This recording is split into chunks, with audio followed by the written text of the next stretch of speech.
Gentleman from District 32, will you please stand and close the debate? Mr. Speaker,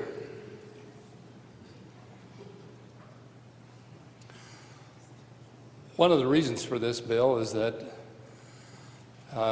it's been alluded to here a little bit about city limits.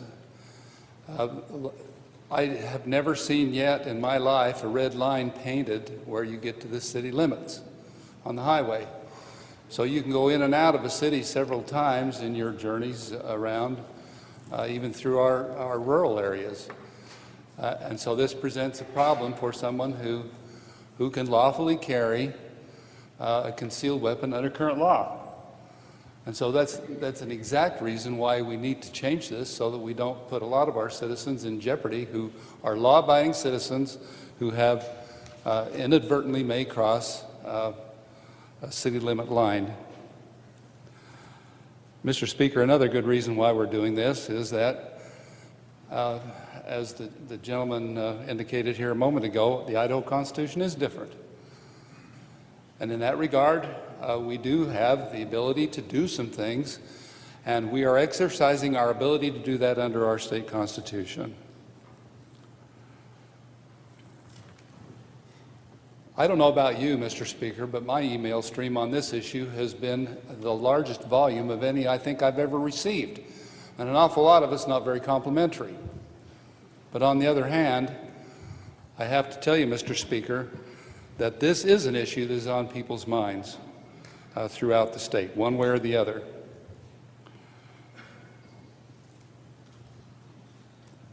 As it pertains to training, training is the best thing you can do. And I have to tell you that is really a key here. That if you're going to conceal or if you're going to carry a concealed weapon, it would be my advice that you get some training to do it. And I think our law says that as well. Get some training because of how valuable that is. In that regard, Mr. Speaker, I would like to also mention the fact that even with this change, there are places that you are not going to be able to carry a concealed weapon without a permit. And our citizenry needs to understand that they have the obligation to learn where that is so they can avoid those situations. It would be totally unfair if we didn't mention that here, that they do have to have a sense of responsibility. With freedom comes a responsibility. Mr. Speaker, when I was a young fellow, I know a lot of you don't think that ever occurred at any time in recent history, but still, I learned to drive a tractor when I was 4 years old. And I did so because my father needed me to be able to drive a tractor for him while he fed the cattle. And I was the youngest at home, and the rest were all off to school. And so he taught me how to drive a tractor. And over the years, I learned to drive, and I thought quite well. Mr. Speaker, when I got to the point of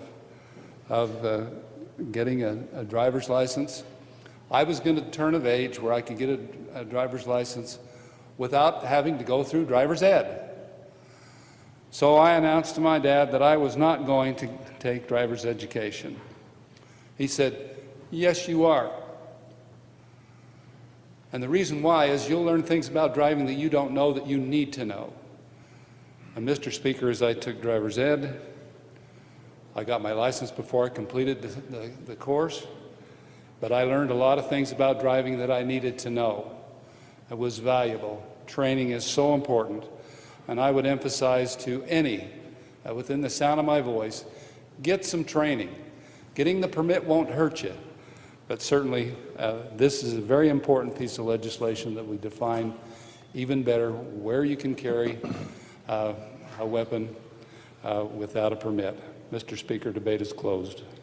Thank you. The debate is closed. The question before us is, shall Senate Bill 1389 pass the House? The clerk will unlock the machine and the members will cast their votes.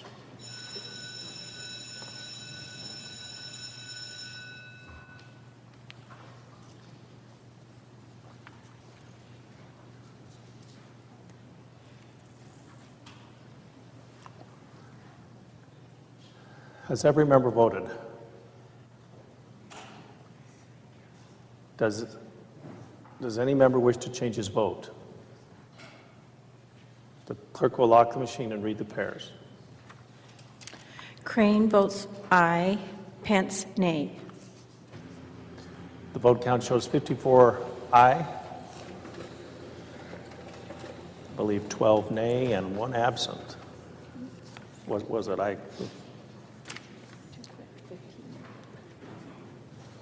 54 aye, 15 nay, and 1 absent. Senate Bill 1389 has passed the House and will be returned to the Senate.